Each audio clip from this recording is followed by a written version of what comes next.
প্ৰতিদিন ওপৰত এটা উদ্বোধন কৰিছে আৰু দীৰ্ঘদিনীয়া এটা অভিযোগ আছে লাহামত ধূলিময় পৰিৱেশ হয় ঠাই ধূলিময় আৰু এই ধূলিৰ পৰা উপশম ঘটাবলৈ আপোনাৰ প্ৰচেষ্টা ইয়াতে আচলতে নাহৰকটীয়া চহৰৰ আশে পাশে ৩-৪টামান চেইন মহল আছে আৰু বালিমহল দৰকাৰী এপ্ৰুভ চেইন মহল টেণ্ডাৰ্ড চেইন মহল কিন্তু আমি দেখা পাওঁ যেতিয়া এই ডাম্পাৰবিলাক অহা যোৱা কৰে বিভিন্ন সৰুৱা গাড়ী চলে চহৰখনৰ গোটেই ৰাস্তাবিলাকৰ প্ৰায় 40% ধূলি জমা ডাঙৰ এটা লেয়াৰ পৰি গৈছে বিভিন্ন মানুহে আমাক অনুৰোধ কৰে ধূলি হ'লে অসুবিধা কষ্ট হয় ধূলি হ'লে মানুহৰ স্বাস্থ্য বেয়া হয় দেখাত পৰিষ্কাৰো নহয় তাৰ সলিউশ্যন এনেকুৱা সৰু জেগাত মানুহে বিচাৰি পোৱা নাযায় গাড়ী মাৰিব নোৱাৰি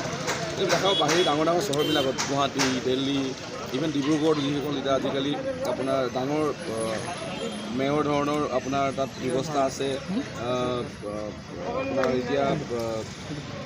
পুঁজি তাত বহুত বেছি পোৱা যায় কিন্তু নাহৰকটীয়া টাউন কমিটিবিলাকত বা পৌৰসভাত পুঁজি নাথাকে সেইকাৰণে আমি যি আমাৰ সামৰ্থ্য হয় আমি এখন মিনি ছুইপিং ট্ৰাক আজি আমি অপেনিং কৰিছোঁ মিনি ছুইপিং ট্ৰাকখন আমি চেষ্টা কৰোঁ নাহৰকটীয়া যিটো সৰু চহৰ সেই চহৰখন আমি ধূলিখিনি নাইকিয়া কৰিব পাৰোঁ নাহৰকটীয়াবাসী ৰাইজৰ প্ৰতি কাম কৰিবৰ কাৰণে আমাক মানুহে বিধায়ক বনাইছে কাৰোবাক চেয়াৰমেন কাৰোবাক ৱাৰ্ড কমিশ্যনাৰ বনাইছে ৰাইজে আশা কৰে যাতে জনপ্ৰতিনিধিসকলে ৰাইজৰ সুচিন্তা কৰিব লাগে ৰাইজৰ কামখিনি কৰিব লাগে তাৰে এটা প্ৰচেষ্টা আমাৰ পৌৰসভাৰ চেয়াৰমেন ভাইচ চেয়াৰমেন সকলো ৱাৰ্ড কমিশ্যনাৰ আমি সকলোৱে প্ৰচেষ্টাত এখন গাড়ী প্ৰায় 78 লাখত ক্ৰয় কৰা হৈছে আৰু ইভি পেট্ৰল ডিজেল নহয় যাতে আমি এনভাইৰনমেণ্টৰ পৰা আলোচনা কৰোঁ ইভি চাৰ্জিঙৰ এই গাড়ীখন ক্ৰয় কৰা হৈছে মই ভাবোঁ আগন্তুক এসপ্তাহ ভিতৰত কাৰণ একেদিনতে সম্ভৱ নহয় টাউনখন চাফা কৰি দিয়া এখন গাড়ী আছে আমি এসপ্তাহ ভিতৰত নাহৰকটীয়া টাউনত গৈ ধূলি আমি চাফা কৰি দিম তাৰ লগতে এখন পানী মৰা গাড়ীও ক্ৰয় কৰা হৈছে আমাৰ ডিফগিং মেচিন ক্ৰয় কৰা হৈছে পৰ্যায়ক্ৰমে এটা আহি থাকিব যাতে নাহৰকটীয়া চহৰখন আগন্তুক সময়ত উন্নত চহৰ হ'ব পাৰি তাৰে পৰিকল্পনা কৰি আমি কাম আগবাঢ়িছিলোঁ তাৰে আমি আপুনি ফেষ্টিভেল চলাইছে গতিকে ইয়াত যেনেকৈ ধূলি চাফা কৰিছে বিৰোধীকো যেনেকৈ চাফা কৰি পেলাব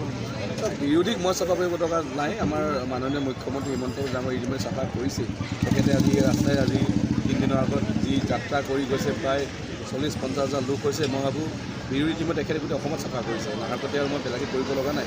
নাহৰকটীয়াত আমি চেষ্টা কৰোঁ যাতে আমাৰ ৰাইজৰ উপকৃত হয় বিৰোধী বা দলীয় কথাবোৰ নকওঁ কিন্তু আমাৰ সদায় এটা প্ৰচেছ ৰাইজে ভাল পায় আৰু যদি ৰাইজে ভাল পায় নিশ্চয় আমাক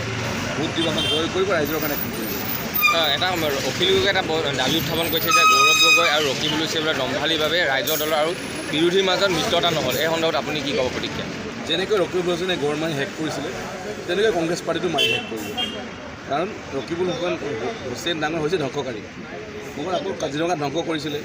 গড় ধ্বংস ভাৰতীয় জনতা পাৰ্টি আহি এই কাজিৰঙা গড় উদ্ধাৰ কৰিছে তেনেকৈ কংগ্ৰেছ পাৰ্টি এতিয়া ৰকিবুল যিহেতু যে মানে ধ্বংসকাৰী ধ্বংস কৰিবই লাগিব কিবা এটা সিটো মনে মনে বহি থাকিব নোৱাৰে তাক গড় ধ্বংস কৰা বা ৰখি যোৱাৰ কাৰণে নিজৰ পাৰ্টি ধ্বংস কৰিব গৈ আছে মই ভাবোঁ যে ৰকিবুল আকৌ কওঁ যেনেকৈ গড় ধ্বংস কৰিছে কাজিৰঙা ধ্বংস কৰিছিলে কংগ্ৰেছ ধ্বংস কৰিব গৈ আছে গৌৰৱ গগৈ নতুনকৈ আহিছে গৌৰৱ গগৈ বুজি পোৱা নাই গৌৰৱ গগৈতো এই পাকিস্তান পাকিস্তান বাহিৰত ঘূৰি ফুৰা মানুহ গৌৰৱ গগৈ অসমত ইমান থকা নাছিল যে গৌৰৱ গগৈ ডাঙৰীয়াই অসমৰ ৰাজনীতি বেছি বুজি পোৱা নাই সেইকাৰণে গৌৰৱ গগৈয়ে ৰকিবুল হুছেইনৰ ছাজেশ্যনবিলাক লয় ধ্বংসকাৰী কি চাইছে ধ্বংস কৰা ছাজেশ্যন দিব সেইকাৰণে ভাবোঁ যে দুয়োজনৰ প্ৰচেষ্টাত কংগ্ৰেছ পাৰ্টি ধ্বংস হ'ব গৈ আছে মিত্ৰতা সেইকাৰণে নহ'ল মানে মিত্ৰতা হ'লে ধ্বংস নহ'ল নহয় মিত্ৰতা নোহোৱা মানে কি পাৰ্টি ধ্বংস হ'ব গৈ আছে সেইটো মই কওঁ যে গৌৰৱ গগৈ আৰু ৰকিবুল হুছেইন ধ্বংস কৰা ভাবোঁ যে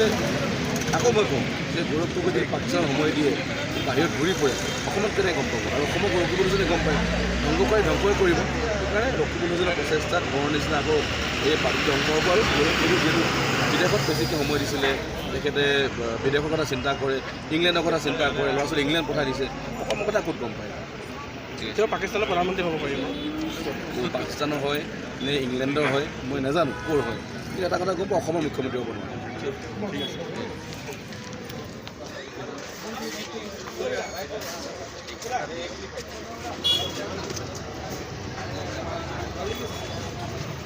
এইটো গিলাপ ফিটিং কৰিম নহ'লে এই ড্ৰাইভাৰটো বিয়া ধুই